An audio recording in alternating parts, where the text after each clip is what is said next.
राजधानी लखनऊ में बुधवार को CSIR ने अपना 82वां स्थापना दिवस मनाया। इस अवसर पर अटल बिहारी वाजपेयी वैज्ञानिक कन्वेंशन सेंटर में कार्यक्रम का आयोजन भी किया गया। कार्यक्रम में मुख्य अतिथि के तौर पर भारत सरकार के जैव और प्रौद्योगिकी विभाग की पूर्व सचिव डॉक्टर रेणु स्वरूप ने शिरकत की, तो किंग जॉर्ज मेडिकल यूनिवर्सिटी की कुलपति प्रोफेसर सोनिया नित्यानंद विशिष्ट अतिथि के रूप में शामिल हुई। इस दौरान मुख्य अतिथि रेणु स्वरूप ने डेली इंसाइडर से मुखातिब होते हुए CSIR के योगदान का जिक्र किया। आज मुझे बहुत खुशी हो रही है कि मैं CSIR के 82nd फाउंडेशन डे पे जो लखनऊ की लेबोरेटरीज़ ने ऑर्गेनाइज़ किया है उस पे यहाँ उपस्थित हूँ। CSIR हमारा एक बहुत बड़ा पुराना ऑर्गेनाइजेशन है जिसने देश को बहुत सारी टेक्नोलॉजीज़ डिलीवर की हैं और आज हमारी एक्सपेक्टेशंस उनसे बहुत हैं। जितने भी 4 लेबोरेटरीज़ यहाँ हैं वो इकट्ठे आके उन्होंने ये फंक्शन ऑर्गेनाइज़ किया है।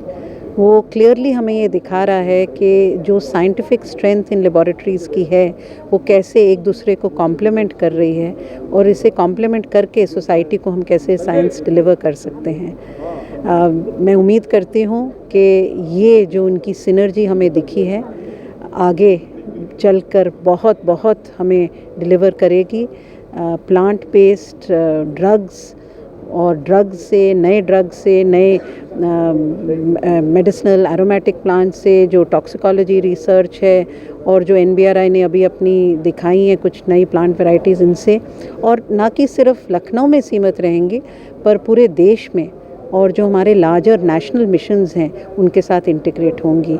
मैं इस ओकेजन पे CSIR के एक साइंटिस्ट को, रिसर्चर को, स्टूडेंट को, एक पर्सन को बहुत बहुत मुबारक देना चाहती हूँ उनके 82nd फाउंडेशन डे पे, और मुझे बहुत खुशी है कि आज मुझे मौका मिला कि मैं उनके बीच यहाँ पे आऊँ। Thank you so much. वहीं कार्यक्रम की जानकारी देते हुए CSIR CDRI की निदेशक डॉक्टर राधा रंगराजन ने कहा कि ये हमारे लिए महत्वपूर्ण पल है और CSIR की लखनऊ स्थित चारों लैब के एक साथ स्थापना दिवस सेलिब्रेट करने के पीछे हमारा एक कॉमन एजेंडा है। ये हमारा 82nd फाउंडेशन डे है for CSIR.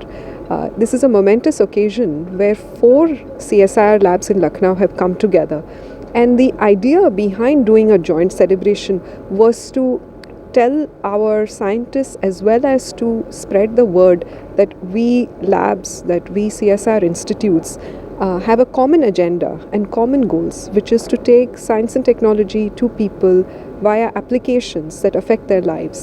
And it is through a joint celebration like this that we hope our message of synergy and collaboration is being made and heard. I would like to thank our chief guest today, Dr. Renu Swaroop, for gracing the occasion. She has been Secretary TBT and has served in many other roles, as well as our guest of honor, Dr. Sonia Nityanand, who's Vice Chancellor of KGMU. Bringing together these dignitaries on this occasion was specifically to emphasize the role of technology and the positive presence of science in all our lives. Thank you. Daily insider के लिए लखनऊ से महिमा शर्मा की report. UP और देश दुनिया की तमाम ताजा तरीन खबरों के लिए गूगल प्ले स्टोर से आज ही डाउनलोड करें हमारा तेजी से उभरता न्यूज ऐप डेली इंसाइडर।